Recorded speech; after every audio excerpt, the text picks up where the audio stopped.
Alright, my big pond project, part 1. So this pond's about 30 feet long and goes from the dock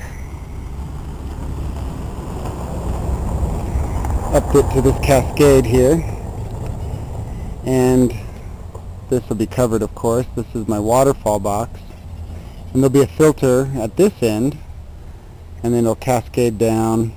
It'll go into a shallows area, and then there'll be a filter box that my pump is going to be in. That's down at the bottom. And this pond is 50 inches deep because you want to go 20 inches below the frost line, and our frost line's 30 inches. So that's how deep you need to make your pond. And with this pond, I'm going to be using a 4,000 gallon per hour pump, and that should circulate this pond in 2 hours. I'm going to use 1.5 inch tubing. I'm going to use the corrugated PVC tubing, and this has a biological filter bag in it, so that'll help to filter that. And some things you need to calculate is the amount of rise the water has to go up and how long your run is. This is 5 feet up the water has to go, and 20 feet from the waterfall all the way down to the bottom of the pond. So those are some things to consider. Another thing to look at is the liner. You want to use underlayment and a EPDM 45 mil liner. I went with Pond Guard, I think it was called, and if you use their underlayment, then it's a lifetime warranty, so I went with them. I put sand in the bottom. That'll work like a sort of a soft cushion for my liner. And you might see this white line that I spray painted on the side. That's where my water level is going to be, and I figured that out by using a line level, and so then you can figure out where your water level is going to be. And so I dug the shelf, and all these rocks will be removed, and when I put them on top of the liner, they'll all be mortared in, and I'll mortar in all this flagstone. But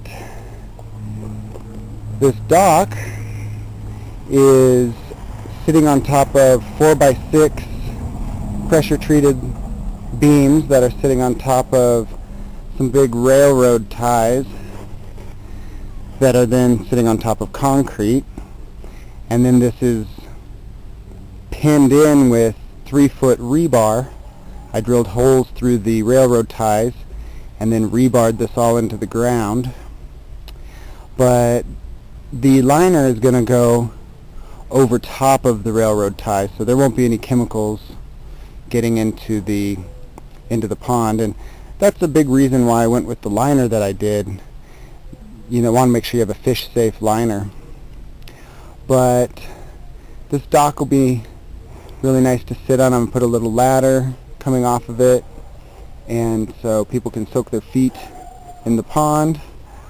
Then of course all this flagstone work.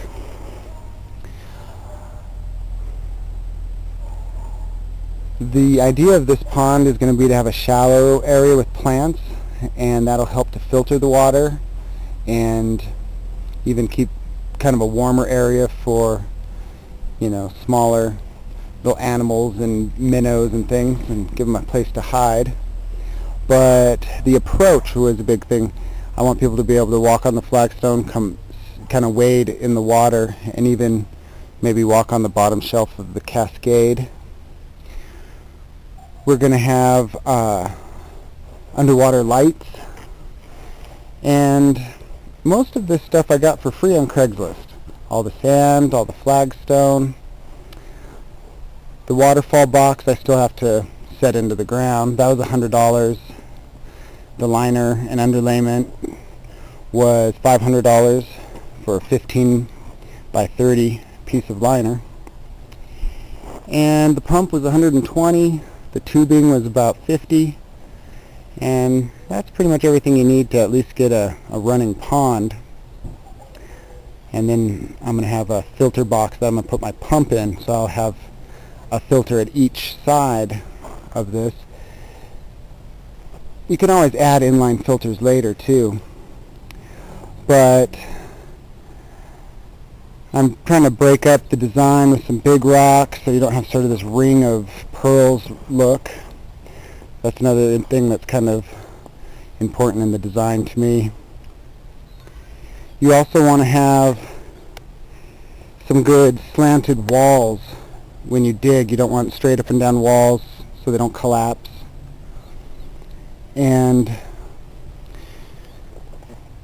this is going to have a whole bunch of fish in there, so we'll have the emergency food source. This is also going to be a whole bunch of standing water for an emergency water source. It's going to change the humidity level in this area so that our gardens will grow better.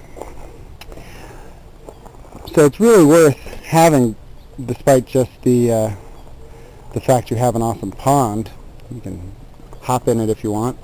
But I got a bunch of decorative rock too, things with lichen, little cobbles and lava rock, and this stuff I'll just collected.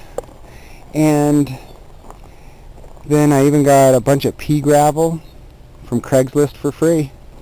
Pea gravel, flagstone, sand. I got all that from Craigslist for free. And other than the things I mentioned that I ordered off eBay, I either got it for free or gathered it. So this is part 1 of the Big Pond project. I'm looking forward to seeing the part 2 video myself.